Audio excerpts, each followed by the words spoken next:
Hola, no te quiero hacer perder mucho el tiempo, así que voy directa al grano. Si quieres escuchar el audiolibro completo, echa un vistazo al enlace en la descripción. Podrás disfrutar de una prueba totalmente gratuita que te dará acceso a un amplio catálogo de audiolibros. Pero espera, que hay más. Por si todavía tienes dudas, a continuación te dejo con un pequeño fragmento del audiolibro. Disfrútalo. De la enfermedad, las prohibiciones y los impedimentos, que en realidad no hacen más que continuar la obra de los actos obsesivos en cuanto hay cosas que el paciente encuentra prohibitivo hacer y otras que solo ateniéndose a un ceremonial prescrito puede ejecutar. Es singular que tanto la obsesión como las prohibiciones, tener que hacerlo uno, no debe hacerlo otro, recaigan tan solo al principio sobre las actividades solitarias del hombre y dejen intacta, a través de muchos años, su conducta social. Circunstancias por las que estos enfermos pueden considerar durante mucho tiempo su enfermedad como un asunto estrictamente particular y ocultarlo totalmente.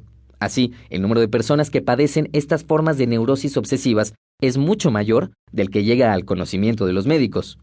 La ocultación se hace, además, más fácil a muchos enfermos por cuanto son perfectamente capaces de cumplir sus deberes sociales durante una parte del día, después que han consagrado en soledad un cierto número de horas a sus misteriosos manejos.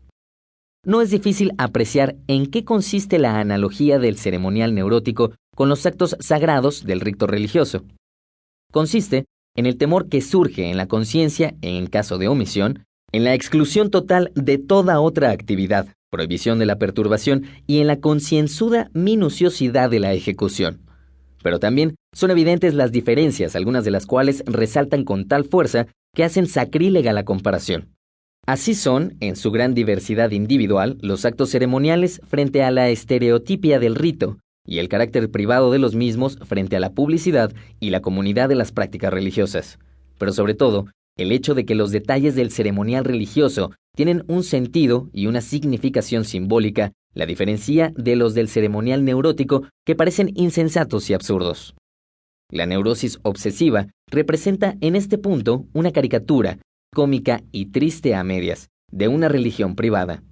Sin embargo, precisamente esta diferencia decisiva entre el ceremonial neurótico y el ceremonial religioso desaparece en cuanto la técnica de investigación psicoanalítica nos facilita la comprensión de los actos obsesivos. Esta investigación desvanece por completo la apariencia de que los actos obsesivos son insensatos y absurdos y nos revela el fundamento de tal apariencia.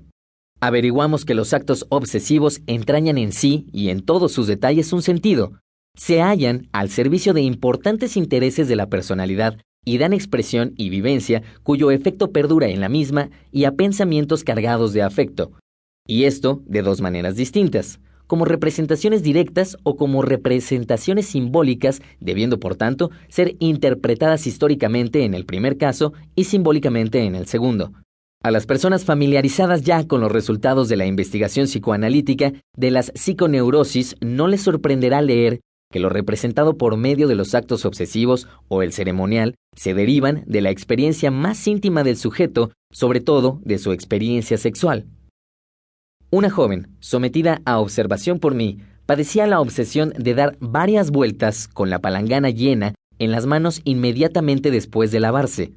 La significación de este acto ceremonial yacía en el proverbio según el cual no se debe tirar el agua sucia antes de tener otra limpia. El acto tenía por objeto amonestar a una hermana suya y retenerla de separarse de su marido, poco grato, antes de haber entablado relaciones con otro hombre mejor. Una mujer que vivía separada de su marido obedecía en sus comidas a la obsesión de dejarlo mejor. Así, de un pedazo de carne asada, tomaba tan solo los bordes. Esta renuncia quedó explicada por la fecha de su misma génesis.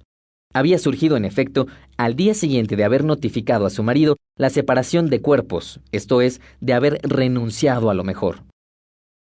Esta misma paciente no podía sentarse más que en un sillón determinado y le costaba mucho trabajo levantarse de él. El sillón era para ella, a causa de ciertos detalles de su vida conyugal, un símbolo de su marido al cual se mantenía fiel.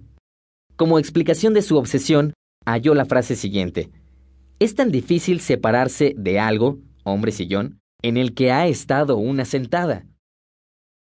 También solía repetir durante un cierto tiempo un acto